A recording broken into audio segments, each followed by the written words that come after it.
Hey my YouTubies, this is what we're going to be working on today. 94 Caprice. Now this car has a little bit of a story with me and alone, let alone the previous owners. I don't know much about the previous owners. I'm not the owner of this car. Not anymore. My brother is. And I traded a 91 or 92 4Runner for this car with my brother. He had the 4Runner, I had this car. We did the little switcheroony. And well, it's still sitting in my backyard. It's been a year that it's been sitting here, so we're gonna see if we get it to run today.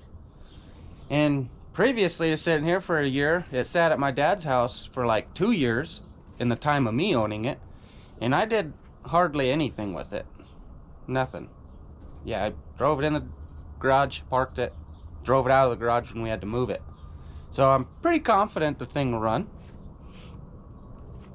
I actually picked this up off my best friend Brandon. Yep, for 500 bucks. It was a heck of a deal. Couldn't pass it up. Well, we'll do a little walkthrough of the car here in a second. But I picked that car up for 500 bucks. My intentions on it was to take the motor out of it. That's right, the motor, because it's an LT1. Yeah, the one. But I was gonna swap that motor into my 90 square body Suburban, and then I ended up putting a 6.0 in that instead. So then this thing sat around. I didn't know what to do with it, and my brother wanted it. He wanted it real bad, and he come across this 4Runner that I was like, well shoot, I'll take it. I'll give you the car that you want, and we got a deal. That went about the deal. Yep. And in the process of moving it over here, this thing was not registered, and we got pulled over, me and my brother. Yeah. And poor guy, he got a no insurance and a no registration ticket that day, and I just got a no registration ticket. He's not mad, I'm not mad, we're past that. The car's actually registered and has been for like 6 months, and we haven't done anything with it. So I figured I'd take it out, get it running, and do a burnout. So let's do a walkthrough real quick, alright? Well, a walkthrough of what we could see anyways, because it is up against 2 fences. So a little more of a task to get it out, to do a burnout. We got here a 94 Chevrolet Caprice, okay? And she's all blacked out with a crappy paint job. She's got some dents and some dings. She also has the Impala SS trunk lid. I'm not sure, but I think those are the Impala tail lights. It's got the Impala bumper. Alright. It's got some steelies with some brand new BF Goodrich. Look at them bad boys. Brand spanking new. So let's get on the inside and yeah, not too bad. But on the inside here we have a Buick Roadmaster interior. That's right, these are not the original seats. Why? I'm not sure. Actually I do. This car started out to be a cop car. I don't know if you could tell with these little cutouts here and the rubber flooring that it has, but it started life as a cop car, and then went to the public, and somebody decided to put a Buick interior in it. Now the seats are okay, pretty decent. One little tiny tear here, little rubbage there, but honestly they sit really good. That's almost a complete door panel. The back seat here has got some stuff, screwdriver and some lights, little stuff like that. Here's maybe the rest of the dashboard. Headliner's falling, cop light. It's even got the headliner from the Buick. But this is where it starts to get a little bad. There's no radiator, no radio, I mean. And there's no cluster. Nothing. Does have a Buick steering wheel though.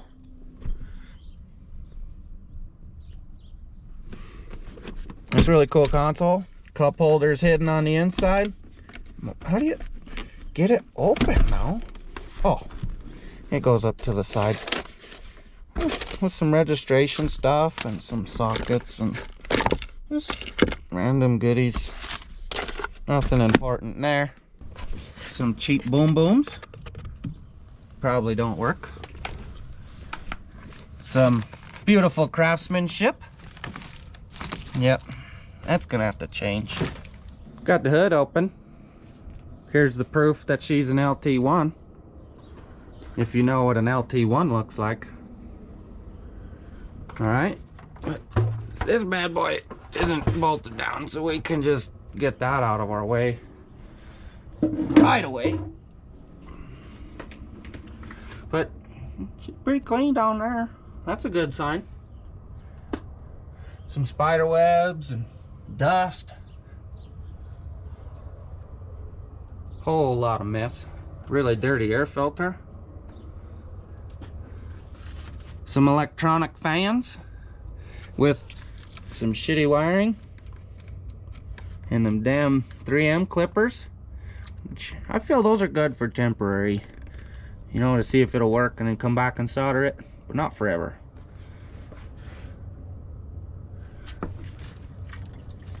Squishy. That's probably dead. We'll have to get a new one of those. Well, it is from 17, so she might just juice up. We'll see there. Got the hood propulator, so it'll stay up. Because the shockulators that actually hold it up won't hold it up. Now look at this car. It's really rough, you know, with the interior being all weird and the outside's not the prettiest. She's got some bangs and some faded headlights and stuff, but honestly, looking in this motor, minus the crappy electronic fan wiring, this stuff looks almost untouched. It's all put together, it's all there. So she should definitely fire up if we could get some juice in that battery. Make sure we got fuel. Who knows how old that fuel is? Yeah, I never put fuel in it, so maybe it's not even got any fuel. Well, we'll find out. Give her the oil check.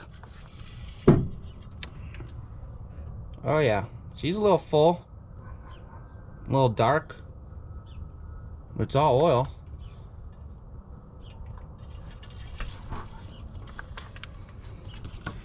A little antifreeze in there? Nope.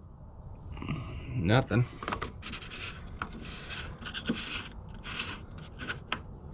Want some power steering fluid since it's here? Nope. Alright. And that would explain why I got this big old greasy spot. Probably leaking right out the gearbox right here.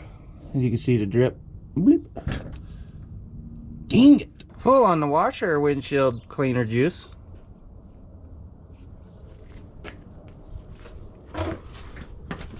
Looks like we have some fluid in there. She's not at the min, so that's good. So in my opinion, this car's really, it's got great bones. You know, the only major problem I see with this car is electrical. And if you've been watching long enough, you know I ain't afraid of no electrical. Whether it's cars, houses, commercial buildings, it don't matter. It all works the same-ish. Minus cleaning up this electrical and a few little details, this car might turn out really well. So now we did a little bit of a walkthrough. You know my opinion of the damn car. Let's get a battery to jump off of or something, and let's see if we can hear fuel pump.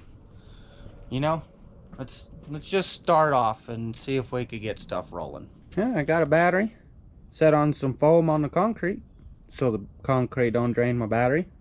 Jumper cabled to the old battery, and I'm jumper cabling it because I don't want to, one, take that battery out, and two, I don't want to put my good battery in there and leave it in there and for it to just do the same thing, sit and not run. So we're just gonna jump start it this way. So let's put some keys in it. A little bit of keyage here.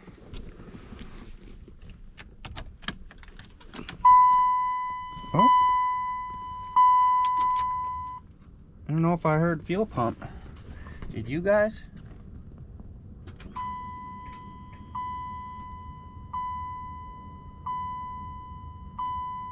I don't know.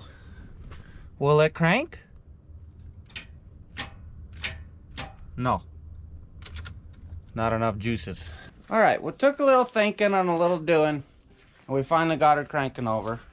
It's a little slow because her battery's a little drawn down, but it's moving. All right, so what we did is just completely eliminate these ends. We don't know what the hell's going on, but I eliminated the ends and put my jumper cables right to the wire, and we got movement this time. So here we go. We're gonna hit the key this time, and hopefully it actually starts.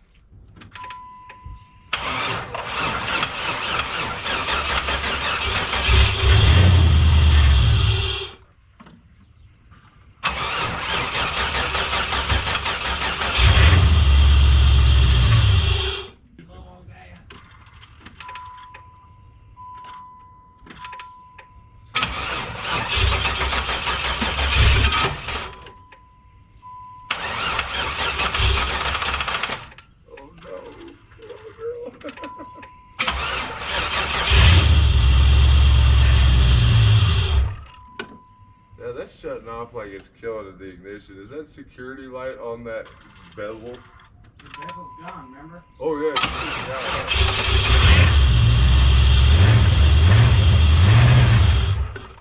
Yeah, that is that security. That sounds like it's killing it, doesn't it? That's not just fading off.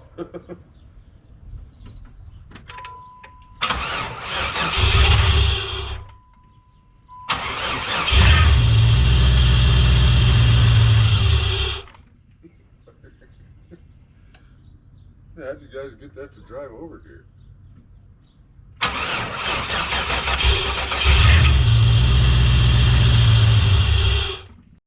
Alright, YouTubies, I don't know what the hell I done did. You've seen us try multiple times, you've seen it die multiple times within 2 seconds of running. I put this little cover back on after looking at all this other stuff, and nothing really looks like it's messed with. So I put that cover on, and bam, she fires right up and holds an idle. The thing just sounds nasty. Do you hear it?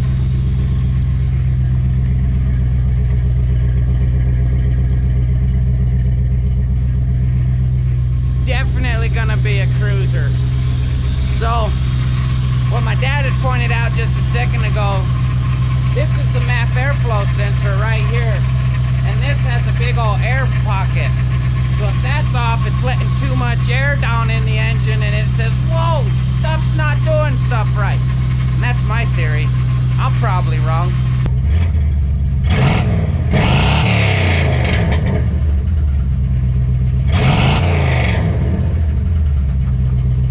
Yeehaw! Okay, I might be lying. She might be a little loud. Just a little. All right, now the easy part, getting this thing running, is done. Now we gotta clean out behind it, take down the fence, move the Corolla on the driveway so we could get it out. So be right back with you. Here's that back end, man. We got her unburied. We still got some trash down here we gotta deal with, but the Corolla's in the garage. The fence is leaning over there. So we're gonna sit down and take a warm snack real quick, and then we'll get her pulled out in burnout time. You know it. All right, guys, it's about time to pull this thing out. So we took our jumper cables away, and we actually did get 12.6 volts on that battery because we somehow got it while it was running to charge the battery. And then we put the battery cables on just a second ago, and this is why she wouldn't want to start, because the negative was in 2 pieces. Bummer. But we went ahead and did it vice grip garage style. Used vice grips to hold the negative on. positives seem to be okay, so we're gonna run that one and hope she still starts off this battery that just got 12 volts 20 minutes ago. Here we go. All right, put this battery cable on real quick. Quick light.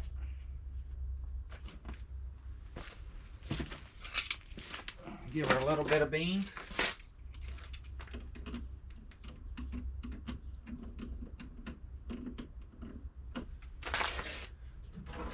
Take our propulator out.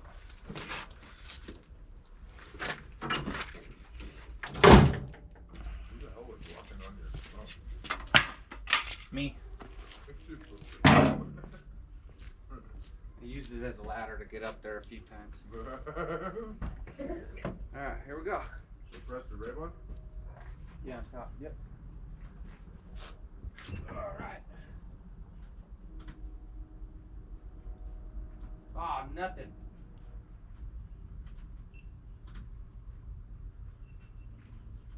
You under a devil? The battery died. Dang it. Get her jumper cables back up real quick. Oh yeah, get the propulator. Yeah, alright. Round 2. Let's try some jumper cables.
back up right there, big guy.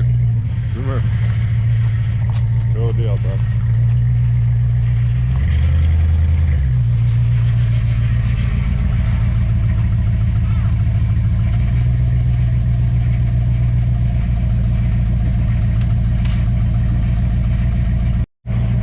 Alright, we got the car running. This bad boy's out, so you know what that means, right? Burnout time! Pick up my mess.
doggy.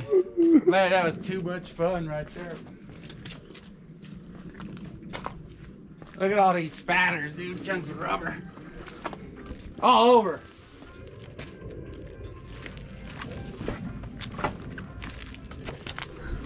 Fogged out the garage.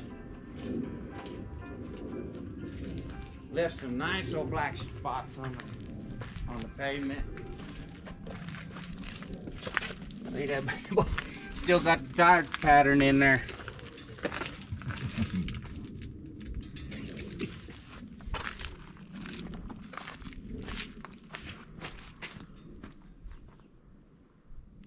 Hell yeah, man. I definitely think that was a great success. We do have a little bit of a water leak and a little bit of an oil leak, which they both look like simple fixes. And the water leak, if I squeeze this hose up here, you can almost see the water start to run more down there. Do you see it? Do you see it pick up? So I'm pretty sure that's the water pump. No big deal. That looks like an easy, right plane in your face one. Also, we do have a little leak coming off the oil filter, so that's also an easy little fix. But other than that, this thing just killed it, man. That burnout was just so successful in all of ways.